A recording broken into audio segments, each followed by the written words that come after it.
Good morning. যে বিষয়টা নিয়ে আজকে আমি ভিডিও করছি that is about the time management.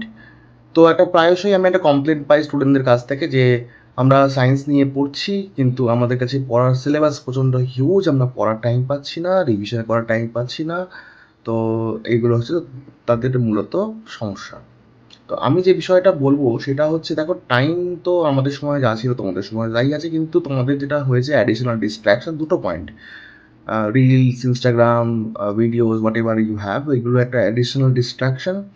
Plus যেটা এখন কমনলি দেখতে পাওয়া যায় সেটা হচ্ছে মেজরিটি স্টুডেন্টদের একের বেশি টিউশন, অর্থাৎ সেলফ লার্নিংয়ের টাইমটা পুরোপুরি ধ্বংসপ্রাপ্ত।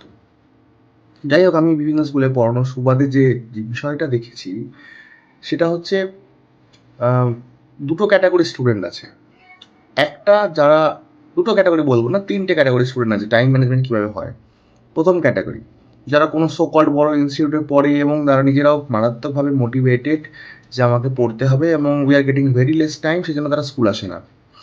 নন প্র্যাকটিক্যাল ডেতে স্কুলই আসে না, প্র্যাকটিক্যাল ডেগুলোতে স্কুল আসে, বাকি দিন আসে না, কিন্তু তারা পড়াশোনাটাও করে এবং তারা রেজাল্ট করে, কিছু না কিছু করে। এরা টাইম ম্যানেজমেন্ট করে নিচ্ছে সামহাও, মানে বাড়িতে থেকে একটা পার্টিকুলার জায়গায় যায় এবং সারাদিন ডেডিকেশন দিয়ে পড়াশোনা করে মোটামুটি ম্যানেজ করে নেয়। এদের কথা আমি বলছি না, এরা এরা প্রবলেম বলেও না, কারণ এরা নিজেদের টাইমটা ম্যানেজ করে নেয়। প্রবলেম যারা পড়ে সেকেন্ড অ্যান্ড থার্ড ক্যাটাগরিতে স্টুডেন্ট, তারা পড়ে। ক্যাটাগরি ইন দ্য সেন্স আমি বিলো স্ট্যান্ডার্ড এটা বলতে চাইছি না, মানে যে তিনটে ক্যাটাগরিতে ভাঙলাম তার মধ্যে দ্বিতীয় এবং তৃতীয় ক্যাটাগরি ছেলেমেয়েদের বেশি প্রবলেম। সেকেন্ড ক্যাটাগরি ছেলেমেয়েরা কী করে, এরাও স্কুল কামাই করে, এরা স্কুলে আসে না, নন প্র্যাকটিক্যাল ডেগুলোতে আসেই না, কিন্তু বাড়ি থেকেও যে পড়ে সেটাও করে না। এটাই হচ্ছে বড় সমস্যা। অর্থাৎ বাড়ি থেকে আমি যে স্কুলের যে কনফাইন্ড আওয়ারটা ধরি, 11টা থেকে আমি ধরছি বিকেল 4টে অবধি, এই যে টাইমটা অ্যাকচুয়ালি এই টাইমটা পড়লে ওরা কিন্তু পড়তে পারে। কিন্তু এরা বাড়িতে কী করে, অফ তো নেয়, সকালবেলা উঠে দেরি করে ঘুম থেকে, কারণ রাত্রে অনেক দেরি করে রাতে ঘুমোতে যায়, ফোন টোন ঘাঁটে, এটসেট্রা এটসেট্রা। তো সকালবেলা উঠে ওই 8টা 9টা এরকম সময় উঠে তারপরে 1 ঘন্টা পড়লো। স্কুল যাবো না মা আজকে, প্রচুর পড়া আছে, টিউশনে পড়া আছে ইত্যাদি এক্সাম্পলস দিয়ে দিল, দিয়ে মোটামুটি 11টা 12টা অব্দি একটু হয়তো একটু পড়লো, তারপর উঠে গেল।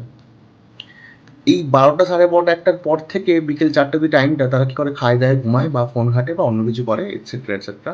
4টের পর থেকেও তারা পড়ে না। মোটামুটি একটু পরেই তো পড়তে যাবে, কী আর পড়বে, বা পড়তে যাওয়ার আগে কিছু পরীক্ষা থাকলে একটু চোখ টোখ বুলালো মোটামুটি, তারপর আবার 5টা 5:30 6টা এরকম সময় পড়তে চলে গেল, পড়ে এসে আর পড়ে না, আবার ফোন টোন ঘাঁটে। ব্যতিক্রম আছে, আমি বলছি মেজরিটি যেটা করে সেটা বলছি। এই জন্য এরা টাইম পায় না, কারণ ওই যে টাইমগুলোতে এই যে স্কুলে গেল না, এই টাইমগুলোতে কী করে, প্রজেক্ট করে, প্র্যাকটিক্যালস লেখে ইত্যাদি, ফলে পড়াটা ওদের হয় না এবং রিভিশনের টাইমটা ওরা পায় না। থার্ড ক্যাটাগরি স্টুডেন্ট যারা আছে তারা কী করে, তারা স্কুলে আসে, ক্লাস করে, এদিক ওদিক ঘুরে বেড়ায়।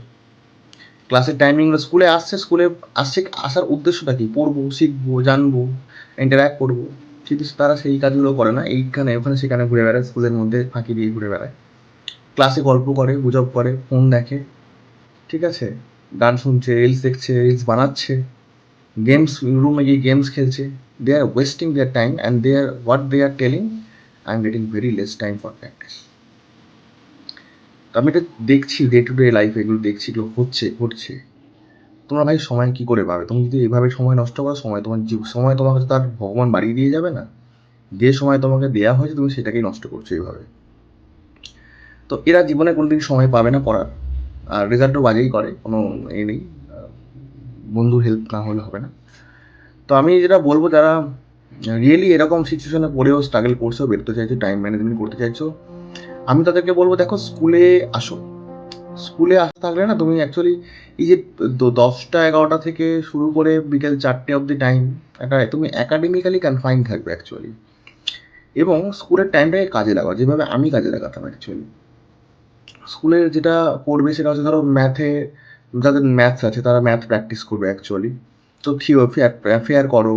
দেখো, দুটো টিচার আসার মাঝখানে, ক্লাসের মাঝখানে একটা ডিউরেশন গ্যাপ থাকে, তুমি খাতা প্ল্যান করে নিয়ে যাও না, তুমি কী করবে, প্র্যাকটিস করো, কেমিস্ট্রি রিয়াকশন প্র্যাকটিস করতে পারো, ফিজিক্সের প্রবলেম সলভ করতে পারো, বায়োলজি বা এগুলোর যে আঁকা টাকা থাকে, প্রজেক্ট লেখা, এগুলো তুমি স্কুলে বসেই করে ফেলতে পারবে, একটা হিউজ টাইম তোমার বাঁচবে।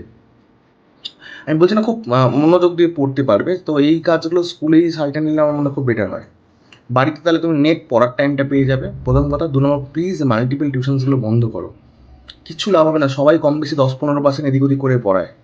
আলটিমেটলি তোমার পড়া হয় না, তুমি নিজে পড়ো না বলে। টিচারকে দোষ দিয়ে লাভ নেই, সব টিচারই কম বেশি একটু এদিক ওদিক হবে, কিন্তু নিজে যদি পড়ো তবেই তোমার পড়াটা হবে। কেউ 100% পড়লে তোমার পড়া হবে না যতক্ষণ না তুমি নিজে পড়ছো। তো নিজের পড়ার উপর ডিপেন্ডটা বেশি করতে হবে।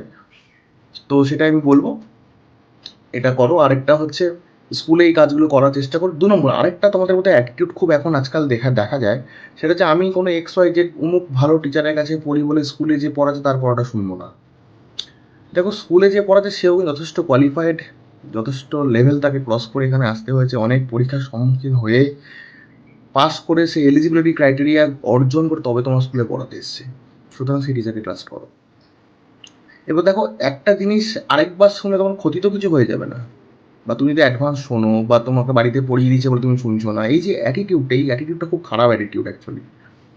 আচ্ছা ধরো একটা কোনো কনসেপ্ট এমন তো না তুমি মারাত্মক কিছু বুঝে গেছো, একটা কনসেপ্ট তুমি শুনেছো মানে সব বুঝে, তোমার কোনো ডাউট নেই, এটা তো নয়, এটা হয় না কখনো।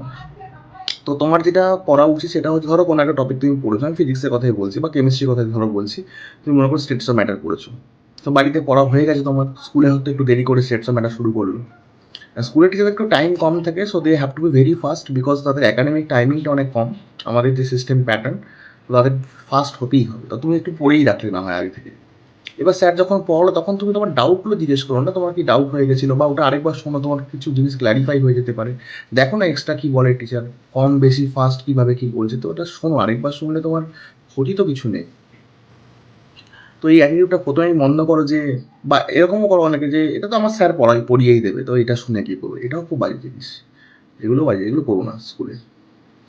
আরেকবার শুনে রাখলে, স্কুলে শুনে রাখলে যখন বাড়িতে টিচার পড়া তখন আরেকবার তোমার ক্লারিফাই হয়ে যাবে। তো এইভাবে আমার মনে হয় তুমি যদি টাইমটাকে ইউজ করার চেষ্টা করো, তুমি এফেক্টিভলি ইউজ করতে পারবে। স্কুলের টাইমটা অনেকটাই টাইম কাজে লাগানো যায়, মানে আমি ইনফ্যাক্ট সবসময় কাজে লাগিয়েছি স্কুলে, আমার কোনোদিন মনে হয়নি যে স্কুলের টাইমিংয়ের জন্য আমার সমস্যা হচ্ছে। আমার মনে হয় স্কুলে যেতে ভালোই লাগতো, আমি প্রচুর স্কুলে যেতাম, কলেজেও প্রচুর যেতাম, এবং লাইব্রেরি টাইমটা প্রচুর কাজে লাগিয়েছি আমি, কারণ আমার মনে হচ্ছে ওই টাইমটা আমি অ্যাকাডেমিক্যালি কনফাইন্ড, ওখানে আমার অন্য কোনো কাজ আসবে না, তো ওই টাইমটা আমি প্রচুরভাবে পড়তে পারবো। ঠিক আছে, তো স্কুলের লাইব্রেরিটা তোমরা কাজে লাগাও বলে কেউ মনে হয় না, কাজে লাগাতেই পারো। পড়াশোনাটা করো, তবেই তো জীবনে সাকসেসটা আসবে। টাইম সবার কাছে 24 ঘন্টা, যে গরিব ভিখারি রাস্তায় বসে তার কাছে 24 ঘন্টা, তুমি বাড়িতে আছো তোমার কাছে 24 ঘন্টা, আবার টাটা আম্বানি এদের কাছে 24 ঘন্টা। বাট এই টাইমটা কে কীভাবে কাজে লাগাচ্ছে না, তার উপরে তার সাকসেসটা ডিপেন্ড করছে। সো টাইম ম্যানেজমেন্ট নিজেকেই শিখতে হবে, নিজের প্রয়োজনে। ওয়েস্ট তুমি করছো, তুমি নিজেও জানো তুমি টাইম ওয়েস্ট করছো, এটা নিজে বোঝো অ্যান্ড ম্যানেজ করো। Thank you.